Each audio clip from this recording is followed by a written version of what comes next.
Bwana Yesu asifiwe. Bwana Yesu asifiwe sana. Karibu tena siku ya leo. Tunaendelea na masomo ya kukulia wokovu. Na kati ya kitu pekee ambacho niliwaambia tangia mwanzo kwamba kila ambaye atakuwa anajiunga na mafundisho haya atakuwa ni mtu ambaye anazidi kukulia wokovu kila siku. Kwa hiyo nikwambie ndugu mpendwa, karibu sana. Tuendelee kujifunza, tuendelee kukulia wokovu. Na siku ya leo tutaenda kuangalia kutembea na uwepo wa Mungu. Na kitu ambacho tunataka kujifunza zaidi, namna gani tunaweza kutembea katika uwepo wa Mungu. Na kati ya kitu ambacho watu wengi wamekipoteza ni namna ya kutembea katika uwepo wa Mungu. Kwa hiyo leo nitaenda kukuelekeza na nitaenda kukufundisha namna ya kutembea katika uwepo wa Mungu. Kwa hiyo usipange kabisa hadi mwisho wa kipindi cha siku ya leo ambacho tutaenda kujifunza na kuangalia kwa undani zaidi tunaposema kwa upande wa kutembea ndani ya uwepo wa Mungu. Na kitu cha kwanza kabisa lazima uelewe kwamba tunaposema kwa habari ya uwepo wa Mungu tunazungumzia mazingira gani?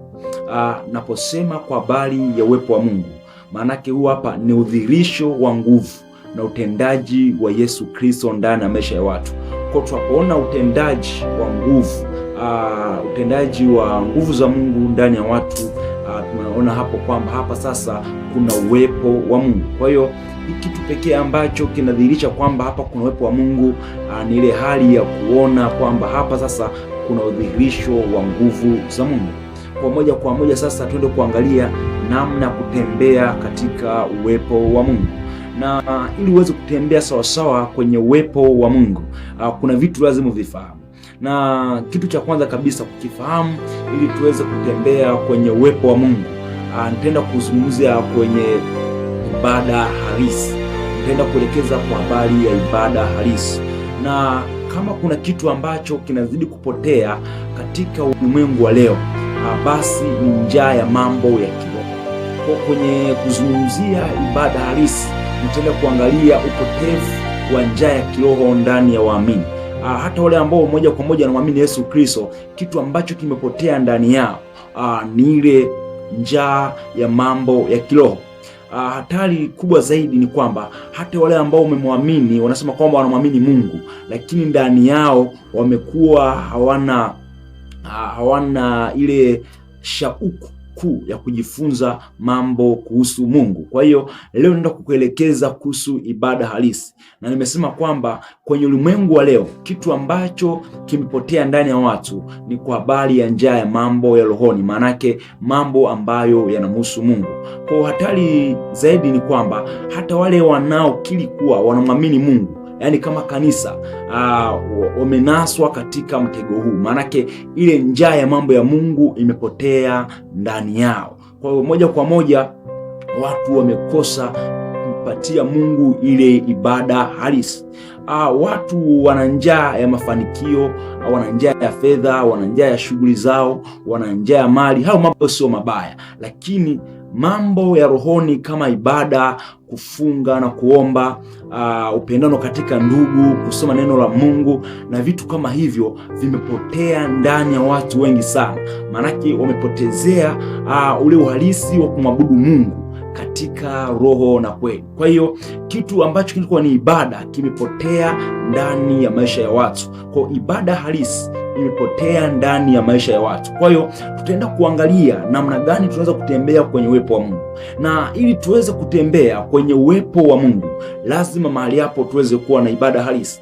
Bila kuwa na ibada halisi, hatuwezi kutembea ndani ya uwepo wa Mungu. Kwa hiyo kwa kuwa watu wamekosa njaa ya mambo ya kiroho, ndio pale ambapo wamezaliwa Wakristo ambao hawana msingi wa neno la Mungu ndani yao. Ni Wakristo ambao moja kwa moja tunaona kwamba ni Wakristo, lakini bali matendo yao hayaendani na uhalisia na jinsi ambavyo Kristo anataka waweze kuishi. Maana anakuambia kwamba mkinipenda mtazishika amri zangu. Lakini ukiangalia watu wamekuwa Kristo, lakini kuzishika amri za Mungu imekuwa ni kazi, kwa sababu hawajakubali kumtolea Yesu Kristo ibada ambayo ni halisi. Kwa hiyo tutaenda kujifunza zaidi kabisa kwa habari ya ibada halisi. Watu wana nidhamu makazini kwao. Watu wanaheshimu sana kazi zao kuliko wanapoingia hemani mwa Mungu.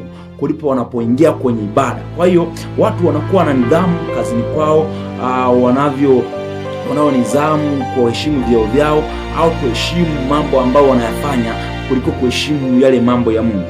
Kwa ile nidhamu ya kwamba mtu anaingia katika chumba cha ibada, ile nidhamu imepotea. Kwa kuwa imepotea, sasa moja kwa moja watu wamepoteza ule ufanisi wa kumwabudu Mungu katika mandhari ambayo yanaletea uwepo wa Mungu kutamalaki katika vyumba vyao vya ibada. Kwa hiyo mtu anapata wasiwasi na kuhisi kutetemeka pale ambapo anachelewa kazini, na sio pale ambapo anapokuwa amechelewa ibada. Kwa hiyo mtu anakuwa ni mtu ambaye atakuwa anatetemeka na kuanza kuhisi uoga pale ambapo tu amechelewa kazini, lakini mtu anapokuwa amechelewa ibadani anaona ni hali ya kawaida. Yaani mtu anapokuwa muda wa ibada au umefika hajahudhuria ibada, anaona kwamba nitakuja tena siku nyingine. Kwa hiyo watu wamekuwa na heshima na vitu ambavyo vimewazunguka wao, lakini kuweka heshima kwa habari ya mambo ya Mungu imekuwa ni changamoto. Kwa sababu hiyo watu wengi wamepoteza ile njaa ya kiroho. Kwa ibada halisi inazidi kupotea ndani ya watu, na imepelekea watu wengi kuvaa mavazi ya kondoo, kumbe ndani yao ni mbwa mwitu. Kwa kati ya matokeo ya kupoteza kwa ibada halisi, imepelekea watu kuonekana wamevaa mavazi ya mwanakondoo lakini ndani yao ni mbwa mwitu.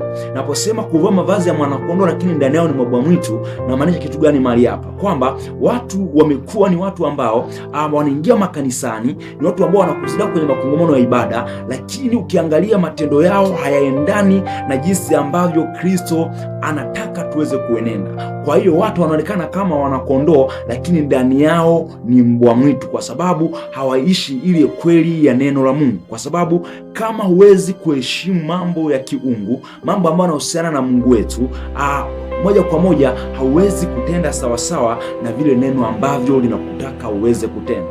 Kwa hiyo moja kwa moja watu wengi wamepoteza ule uhalisia wa ibada.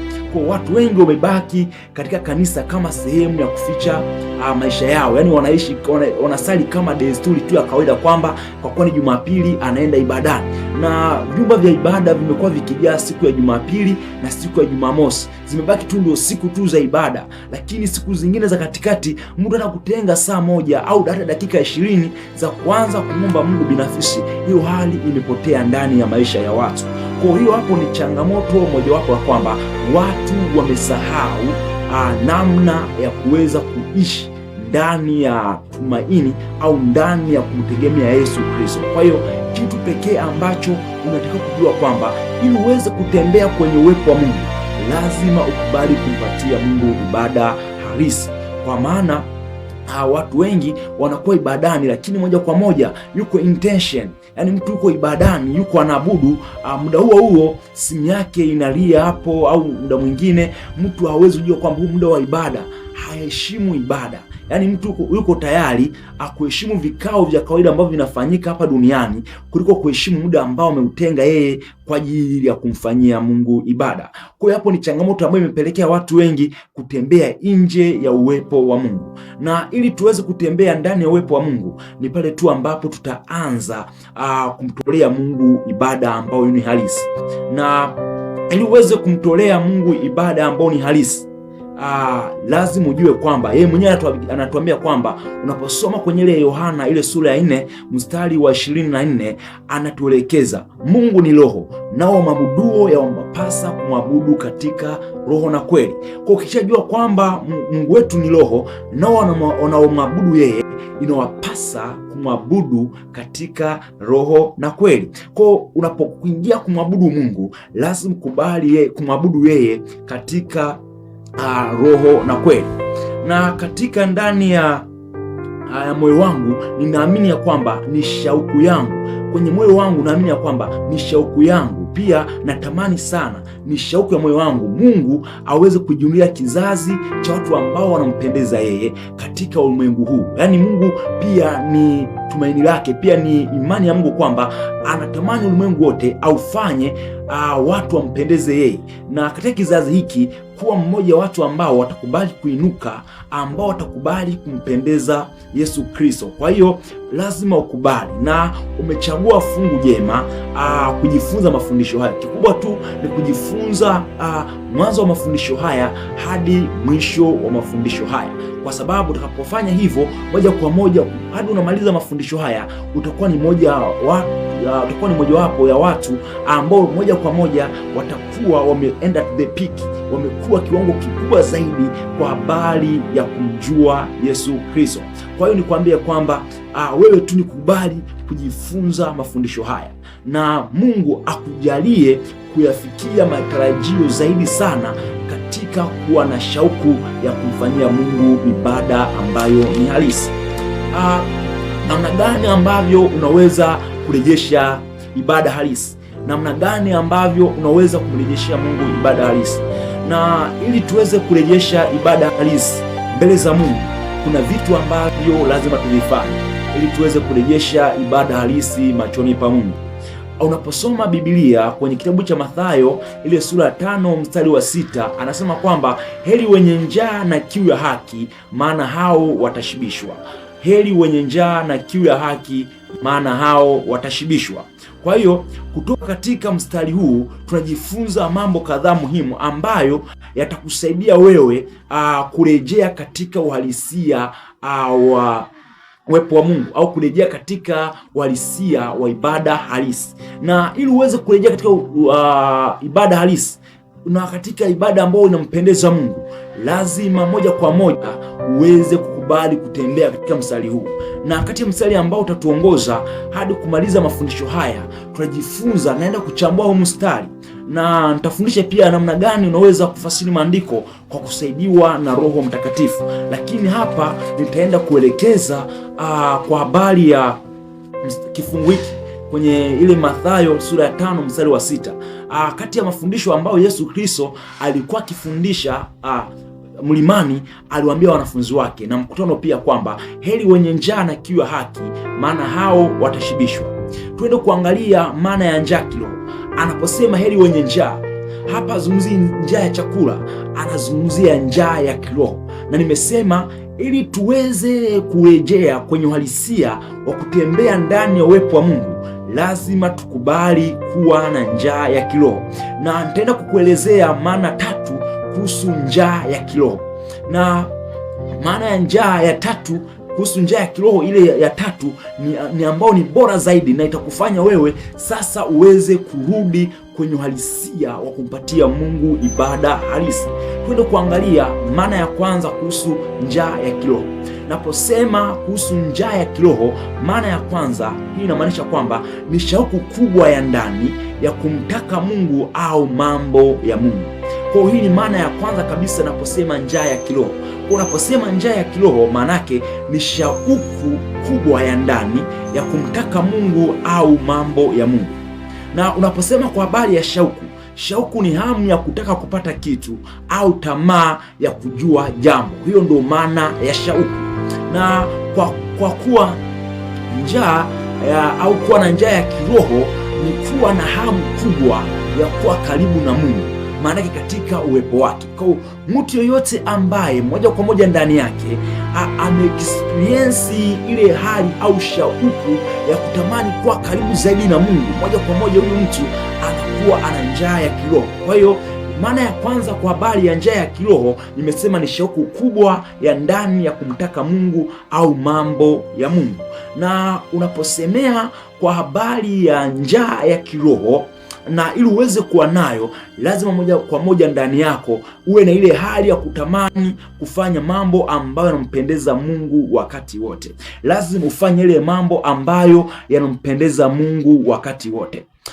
Unaweza kuwa ni mtu ambaye una njaa ya kiroho pale tu ambapo ndani yako wakati wote utakuwa na shauku ya kutaka kumpendeza Mungu wakati wote. Na bila kuwa na shauku ya kutaka kumpendeza Mungu, ni ngumu sana kuweza kuwa na hii hali ya njaa ya kiroho.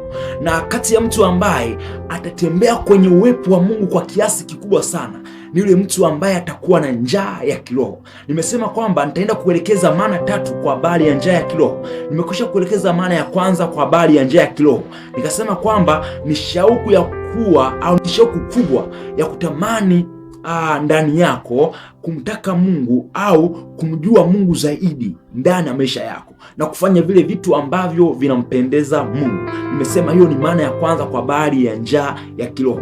Maana hapo utakuwa ni mtu ambaye unatamani kumtumikia Mungu, unatamani kumfanyia Mungu ibada, unatamani kusoma neno la Mungu, unatamani kuhudumia watu wengine, pia kuwaleta watu wengine kwa Yesu Kristo. Kwa unapoona una shauku ya vitu kama hivyo, moja kwa moja wewe ni mtu ambaye unaelekea kuwa na njaa ya kiroho. Moja kwa moja umekuwa ni mtu ambaye una njaa ya kiroho. Maanake hapo sasa utaanza kutembea kwenye uwepo wa Mungu.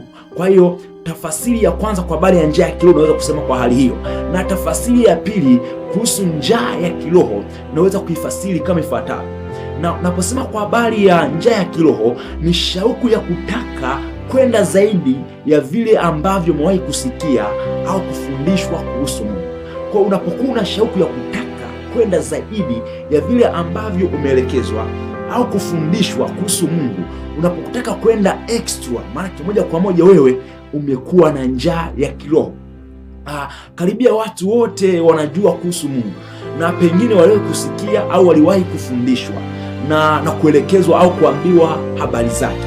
Lakini watu wenye njaa ya kiroho au watu ambao wanatamani kumtafuta Mungu kwa undani zaidi au kumtafuta Mungu kwenye uhalisia wake, na ni watu wachache sana, au watu wenye njaa ya kiroho ni watu ambao ni wachache sana. Lakini wewe natamani siku ya leo uweze kuwa miongoni mwa watu ambao watakuwa na shauku ya kutembea ndani ya uwepo wa Mungu. Na pia tunazidi kuendelea mbele, nitakufundisha pia faida za kutembea ndani ya uwepo wa Mungu. Ziko faida ambazo mtu anazipata pale tu ambapo anatembea ndani ya uwepo wa Mungu. Ziko faida nyingi sana, zipo faida nyingi sana pale tu ambapo utatamani kutembea kwenye uwepo wa Mungu. Na ili uweze kuona faida iliyopo ndani ya kutembea kwenye uwepo wa Mungu ni pale tu ambapo utaanza kuwa na shauku ya kufanya mambo ambayo yanampendeza Mungu. Tuende kuangalia zaidi watu ambao nimesema kwamba wanakuwa na njaa au unakuwa na shauku ya kumjua Mungu zaidi, yani kwenda zaidi ya vile ambavyo walisikia. Ndio uliambiwa kuhusu habari za Yesu. Ulichukua hatua gani baada ya kuambiwa habari za Yesu? Au ulichukua hatua gani baada ya kumjua huyu Mungu? Kwa unapokuwa umeambiwa kuhusu huyu Mungu, lazima ujue utendaji kazi wa Mungu ukoje. Lazima ujue kwamba Mungu anafanyaje kazi. Lazima ujue kwamba Mungu anataka nini nikifanye juu ya maisha yangu. Kwa sababu anasema kwamba mkinipenda mtazishika amri zangu. Kati ya mafundisho Yesu ambayo anafundisha ni kwa habari ya kumpenda yeye, kwa sababu tukishampenda Yesu Kristo na tutazishika amri zake, na tukisha kuzishika amri zake anatuelekeza kwamba muombe lolote kwa jina langu mtaweza kulipokea. Wakati leo kwenye Morning Station nilikuwa nafundisha kwa habari ya vitu ambavyo vinaonyesha kwamba maombi yako yamejibiwa. Nimesema kwamba kati ya kitu mojawapo ni ile hali ya wewe kuzishika amri za Mungu, kutembea kwa mwongozo wa Mungu, na huku ukimsikiliza Roho Mtakatifu ambacho anakitaka uweze kukifanya. Utakuwa ni mtu ambaye una njaa ya kiroho pale ambapo tu utakuwa ni mtu ambaye unatamani kumjua Mungu zaidi kwa njia ya maombi, kwa kusoma neno la Mungu, pia kwa kutamani kujua zaidi kuhusu Mungu. Kwa utaanza kuwa ni mtu mwenye njaa ya kiroho pale ambapo utaanza kuwa mtu wa kutamani kujua kila kitu kuhusu Mungu. Yaani una ile shauku ya kujua kwamba umjue sana Mungu. Maana kwenye Ayubu ile 22:21 inasema kwamba mjue sana Mungu ili uwe na amani, ndipo yale mema yatakapoweza kukujilia. Kwa hiyo unapokuwa umemjua Mungu zaidi, kuna vitu ambavyo vinakuja ndani yako kwa kiwango kikubwa, vinakuja ndani yako kwa hali isiyokuwa ya kawaida. Kwa hiyo ni matumaini yangu kwamba umjue Mungu zaidi. Na kwenye maana ya pili kuhusu njaa ya kiroho, nasema kwamba ni wewe kumjua Mungu zaidi. Nasema hapa ni personal experience, au unakuwa na personal experience of who is God. Unajua kwamba Mungu ni nani na unamjua katika uhalisia wake. Kwa mtu ambaye ana shauku ya kumjua Mungu zaidi na anatamani kwenda to the peak katika ulimwengu wa kiroho na uweze kutembea kwenye uhalisia wa uwepo wa Mungu, ni mtu ambaye atatamani kumjua Mungu zaidi. Maana yahitaji ukusanye watu wengi. Unaanza kuchukua wewe mtu binafsi, unaanza kujiwekea mpango kazi na unaanza kuweka nidhamu kwa habari ya mambo ya Mungu. Kama umejiwekea ratiba ya kufanya ibada, uhakikishe umeifanya ile ibada. Kama pia umejiwekea ratiba ya kuweza kushiriki katika mafundisho, shiriki vyema katika mafundisho. Kama umechukua hatua za kufanya maombi, uwe na progress, uwe na consistency kwenye mafundisho, uwe na consistency kwenye maombi, ufanye mwendelezo kwa kila jambo ambalo utalifanya. Ukubali kuweka mwendelezo katika kumtumaini ya Mungu. Na usipokuwa na ile personal experience ukatamani wewe ukatamani kwamba mtu fulani afanyike kuwa inspiration yako, utacheleweshwa. Kwa wewe mwenyewe unachukua hatua katika kumwendea Yesu Kristo, moja kwa moja itakusaidia kuwa ni mtu ambaye utatembea kwenye uwepo wa Mungu kwa hali sio kwa ya kawaida. Kuna namna ambavyo unaweza kutembea kwenye uwepo wa Mungu kwa hali sio kwa ya kawaida. Ni pale tu ambapo utakuwa ni mtu ambaye unakuwa na njaa ya kiroho. Na nimesema kwamba mtu ambaye ana njaa ya kiroho ni mtu ambaye atauona uwepo wa Mungu ukifanyika kwenye maisha yake, kwa sababu nimesema kwamba kwenye Mathayo ile 5:6 anasema kwamba heri wenye njaa na kiu ya haki, maana hao watashibishwa.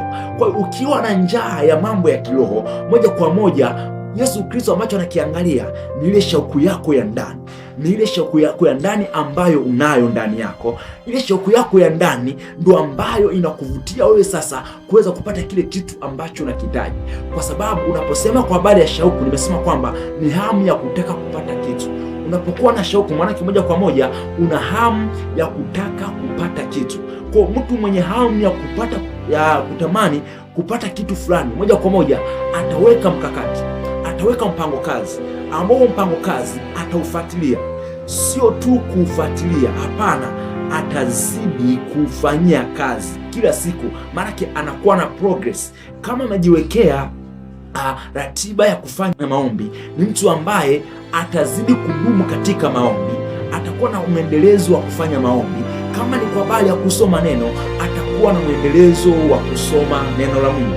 Na kwenye kipindi ambacho kilipita nielekeza kwamba kama unatamani kwa habari ya usomaji wa Biblia, na kusoma Biblia au kusoma neno la Mungu sio kazi nyepesi, inahitaji hadi uwe na nguvu ya Roho Mtakatifu. Roho Mtakatifu kisha kukuwezesha kwa namna ambavyo unaanza kusoma Biblia na kuielewa. Unaposoma maandiko, anatuambia kwamba Yesu Kristo akawapatia na akili ya kuelewa maandiko. Kwa unaweza kusoma pia usielewe. Kwa unahitaji Yesu mwenyewe aweze kufunulia, kukuwekea akili ndani kwa habari ya kuyajua maandiko. Kwa uweze kwenda zaidi kuyajua maandiko, unahitaji msaada wa Yesu Kristo. Unahitaji msaada wa Yesu kuweza kuyajua na kuyaelewa maandiko. Na kuelewa maandiko na kuweza kupata sauti ya ndani. Kwa sababu kwa kila andiko ambalo unalisoma kwenye Biblia, kuwa kuna sauti ambayo imeambatana na ile andiko ambalo unalisoma. Kwa unapokuwa ukisoma, katika kitu ambacho kuzingatia mahali hapo, lazima cha kwanza usome na kutafakari. Na kabla hujaanza kusoma neno la Mungu, lazima cha kwanza ufanye maombi. Lazima uombe. Ile ni vita. Ndio maana kati ya kitu ambacho kimekuwa kisumbua watu wengi ambao nakuta wanatamani wangesoma Biblia, ni pale tu ambapo anaanza kusoma Biblia, hapo moja kwa moja cha kwanza kinaanza kutoka ni machozi. Mtu anaanza kuhisi usingizi. Yaani anapoanza kuchukua Biblia na kuanza kuisoma tu, ile kunyanyua Biblia, anahisi uchovu usiokuwa wa kawaida. Na baada ya hapo machozi yanafuata. Baada ya hapo anaanza kuhisi usingizi. Hiyo ni vita ya kiroho. Kwa hiyo kusoma Biblia katika roho ni hali ambayo inakuhitaji kwanza umhitaji Yesu Kristo. Kabla ya kusoma maandiko, inabidi kwanza uanze kuomba maombi. Ukisha kuomba maombi hayo, yatakuwezesha wewe sasa kwenda mbele zaidi. Ukisha kwenda mbele zaidi, utaanza kusoma kwa namna ambavyo utapata kuelewa kitu ndani yako. Utaanza kusikia sauti ya Mungu ndani yako. Utaanza kusikia mafunuo. Utaanza kupokea wazo ambalo limeunganika na kile kitu ambacho maandiko yanakielezea. Kwa hiyo ili uweze kufika mahali hapo, cha kwanza nimesema lazima ukubali kumwomba Mungu. Na kitu cha pili, lazima usome kwa kutafakari.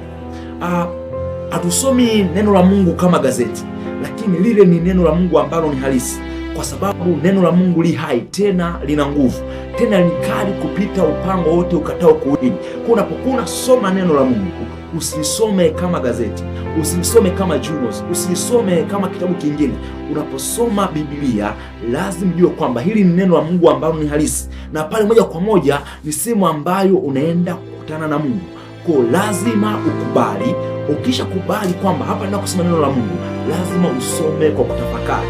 Pale ambapo ni kituo tafakari, anza kuangalia hapa maandiko anasema hivi. Je, nini maana kwa kipindi hiki, na kifungu hiki kimeshikilia maana gani?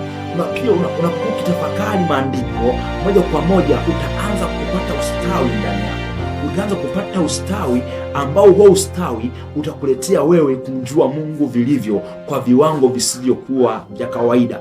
Kwa baada ya hapo pia, baada ya kuwa umetafakari kile ambacho umejifunza ndani ya Biblia, moja kwa moja kitajengeka ndani yako, na baada ya kuwa kimejengeka ndani yako, lazima ukubali kuishi kile kitu ambacho unajifunza kwenye neno la Mungu. Usisome neno la Mungu tu na kupita, lazima ukubali kuyaishi yale ambayo umejifunza ndani ya neno la Mungu. Ukisoma Biblia na usipokubali kuyaishi yale ambayo umeyasoma, sawasawa na kazi bure. Unaposoma neno la Mungu, kubali kuyaishi yale ambayo umeyasoma ndani ya neno la Mungu. Kwa usipokubali kuyaishi yale, na lazima mwambie Roho Mtakatifu akusaidie. Nilifundisha kwa habari ya ujazo wa Roho Mtakatifu, nikasema kwamba kitu pekee ambacho kinatusaidia kupata mwendelezo sahihi ni pale tu ambapo tuna nguvu ya Roho Mtakatifu, kwa sababu yeye anatuwezesha kuyapata mafunuo ya ndani, anatuwezesha pia kutufunulia kwa habari ya kuyaelewa maandiko. Kwa hiyo moja kwa moja hiki kitu kitatusaidia tu kwenda to the peak, pale ambapo tutakuwa ni watu ambao tunakubali kuliishi neno la Mungu. Kitu kingine hapa, tuende kuangalia maana ya tatu kwa habari ya njaa ya kiroho. Naposema kwa njaa ya kiroho, maana ya tatu ambao ni maana kubwa zaidi ni shauku ya mtu binafsi ya kutaka kutembea katika uwepo wa Mungu katika viwango vingine. Yaani ni shauku ya mtu binafsi, anatamani atembee kwenye uwepo wa Mungu kwa viwango vingine.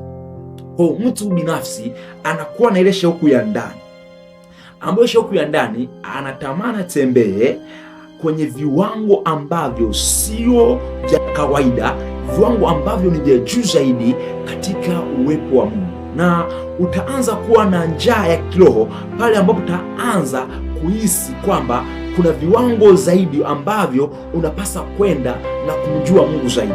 Hapo sasa utaanza kutembea kwenye uwepo wa Mungu ambao sio wa kawaida, ambao utakuwa na njaa ya ndani.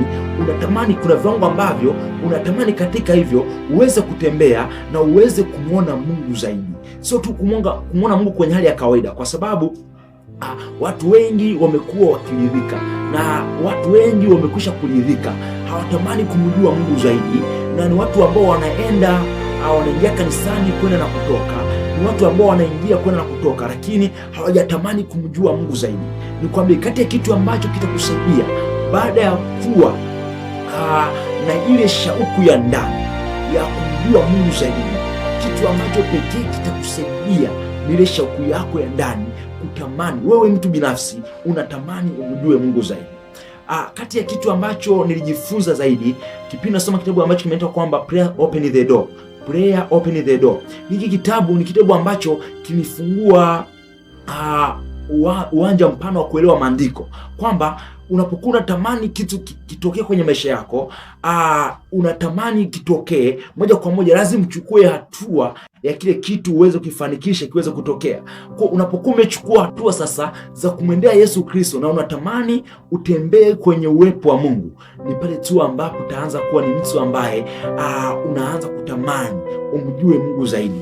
Ni pale ambapo unaanza kutamani kila siku kufanya vitu ambavyo vitakusogeza wewe karibu na uwepo wa Mungu. Kwa utapoanza kufanya vitu ambavyo vitakusogeza wewe katika uwepo wa Mungu, moja kwa moja vitakupelekea wewe sasa kuwa mtu ambaye umeenda to the top katika ulimwengu wa kiroho. Na nikwambie kwamba kumtafuta Mungu katika roho na kweli na kumfanyia Mungu ibada halisi ni kitu pekee ambacho kitakusukuma wewe kwenda mbele zaidi katika ulimwengu wa kiroho. Na hakuna namna ambavyo utaenda katika ulimwengu wa kiroho kwenye viwango ambavyo ni vikubwa kama utakuwa na shauku ya ndani kwa habari ya kumjua Yesu Kristo. Kwa hiyo nikwambie kwamba usichoke katika kuomba, usichoke kujifunza neno la Mungu. Pia kingine, uwe ni mtu ambaye unadumu katika maombi. Sio tu kudumu katika maombi, ukubali kuishi neno la Mungu, ukubali kuishi maandiko katika uhalisia wake. Kwa hiyo siku zote kitu pekee ambacho kitakusaidia wewe kudumu katika maandiko ni kuambie kwamba kitakusaidia wewe kuishi katika maisha ambayo utaendelea kudumu katika mafundisho ya neno la Mungu. Kwa hiyo nikwambie kwamba Mungu wa mbinguni azidi kukupatia neema hii, na ikawe ni heri kwako kuzidi kumjua Mungu zaidi, ikawe ni heri kwako kumwendea Yesu Kristo kwa namna ya tofauti sana, ili uweze kuelewa maandiko, ili uweze kumjua Mungu jinsi vilivyo, ukimwabudu Mungu katika roho na kweli, kwa sababu anasema kwamba wamwabudu yeye, wamwabudu Mungu katika roho na kweli. Na kati ya kitu ambacho ni muhimu sana kujua ni pale tu ambapo utaanza kutembea katika uwepo wa Mungu. Kwa unapokuwa unatembea katika uwepo wa Mungu, ni katika faida ambazo unaweza kuzipata. Faida ya kwanza, unapotembea kwenye uwepo wa Mungu, kitu cha kwanza ukipata kabisa, unapata favor. Naposema hii favor, maana yake moja kwa moja Mungu mwenyewe anakupandisha na kukusaidia kuvuka kwenye changamoto na majaribu mbalimbali. Kwa ni kitu pekee ambacho wewe kitakusaidia kudumu katika uwepo wa Mungu, kwa sababu kwa kuwa unatembea kwenye uwepo wa Mungu moja kwa moja, wewe umekuwa ni mtu ambaye anakuangalia kwenye jicho la tofauti. Kwa anapokuwa anakutazama, anakuona kweli na mwanangu mahali hapa ambaye ananitumikia. Kwa kumtumikia Mungu katika roho na kweli ni kitu pekee ambacho kitaleta mvuto wa ndani na kudumu katika uhalisia wa uwepo wa Mungu. Na ili tuweze kudumu kwenye uwepo wa Mungu ambao ni halisi, tukubali kumfanyia Mungu ibada ambayo ni halisi, ibada ambayo inampendeza Mungu. Tumfanyie Mungu ibada katika roho na kweli, kwa kuwa yeye ni roho, nasi ambao sasa tunamwabudu, tumwabudu katika roho na kweli. Niseme sasa, Mungu wa mbinguni akubariki sana sana. Mungu wa mbinguni akubariki sana kwa kuhudhuria mafundisho ya siku ya leo. Nikutakie siku njema na baraka tele. Mungu awe pamoja nawe kwa kila ambalo unalifanya. Mungu akufanikishe kwa kila ambalo unalitenda, akutangulie, akawe mbele yako, na kuombea kwa Mungu akuwezeshe katika jina la Yesu Kristo. Nami nakuombea kwa Mungu akupatie neema na kibali katika kuukulia wokovu, akupatie neema na kibali katika kuendea maisha halisi ya kumjua yeye zaidi. Nikwambie kwamba usikate tamaa, endelea kumtafuta Mungu katika roho na kweli. Yeye yupo na anatamani kuona ukizidi kudumu katika kumjua yeye Kristo. Mungu wa mbinguni akubariki sana. Nikutakie siku njema na mafanikio mema. Amen. Mungu wa mbinguni awabariki wote.